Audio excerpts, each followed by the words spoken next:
Chapter 1.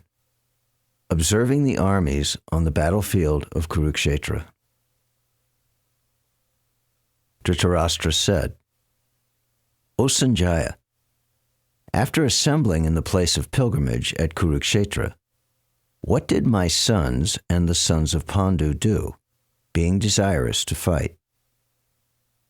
Sanjaya said, O king, after looking over the army gathered by the sons of Pandu, King Duryodhana went to his teacher and began to speak the following words.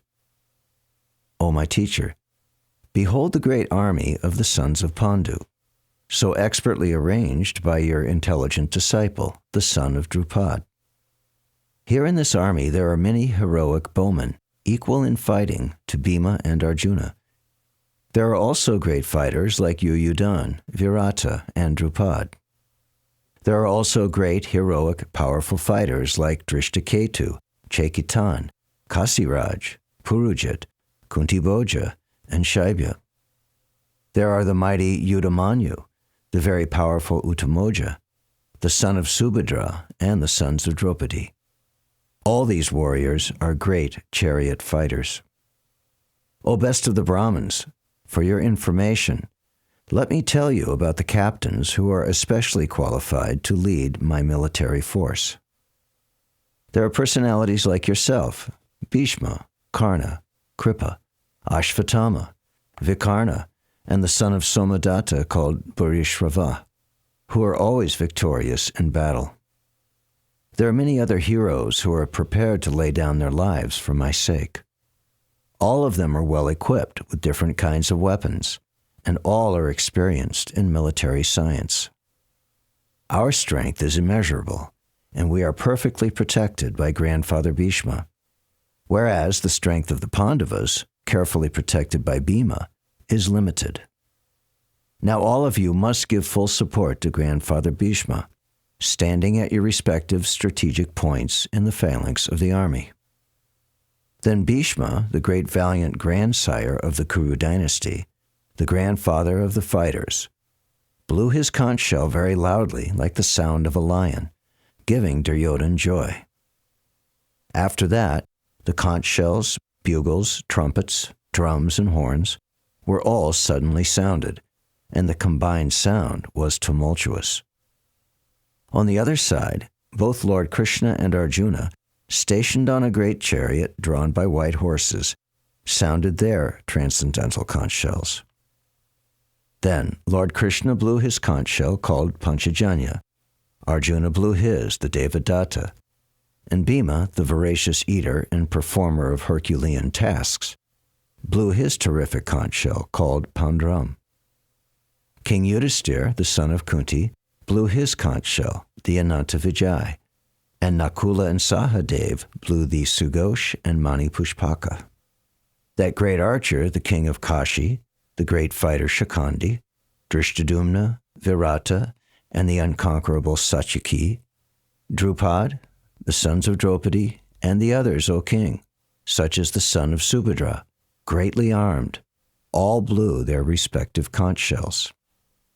The blowing of these different conch shells became uproarious, and thus, vibrating both in the sky and on the earth, it shattered the hearts of the sons of Dhritarashtra. O king, at that time Arjuna, the son of Pandu, who was seated in his chariot, his flag marked with Hanuman, took up his bow and prepared to shoot his arrows, looking at the sons of Dhritarashtra. O king, Arjuna then spoke to Rishikesh, Krishna, these words. Arjuna said, O infallible one, please draw my chariot between the two armies, so that I may see who is present here, who is desirous of fighting, and with whom I must contend in this great battle attempt. Let me see those who have come here to fight, wishing to please the evil-minded son of Dhritarashtra. Sanjaya said, O descendant of Bharat, being thus addressed by Arjuna, Lord Krishna drew up the fine chariot in the midst of the armies of both parties. In the presence of Bhishma, Drona, and all other chieftains of the world, Hrishikesh the Lord said, Just behold, Partha, all the Kurus who are assembled here." There Arjuna could see, within the midst of the armies of both parties, his fathers, grandfathers, teachers, maternal uncles, brothers, sons, grandsons, friends, and also his father-in-law and well-wishers, all present there. When the son of Kunti, Arjuna, saw all these different grades of friends and relatives, he became overwhelmed with compassion and spoke thus. Arjuna said, "My dear Krishna, seeing my friends and relatives present before me in such a fighting spirit, I feel the limbs of my body quivering and my mouth drying up. My whole body is trembling and my hair is standing on end. My bow Gandiva is slipping from my hand and my skin is burning. I am now unable to stand here any longer. I am forgetting myself and my mind is reeling. I foresee only evil, O killer of the Keshi demon. I do not see how any good can come from killing my own kinsman in this battle, nor can I, my dear Krishna, desire any subsequent victory, kingdom, or happiness. O Govinda, of what avail to us are kingdoms, happiness, or even life itself, when all those for whom we may desire them are now arrayed in this battlefield?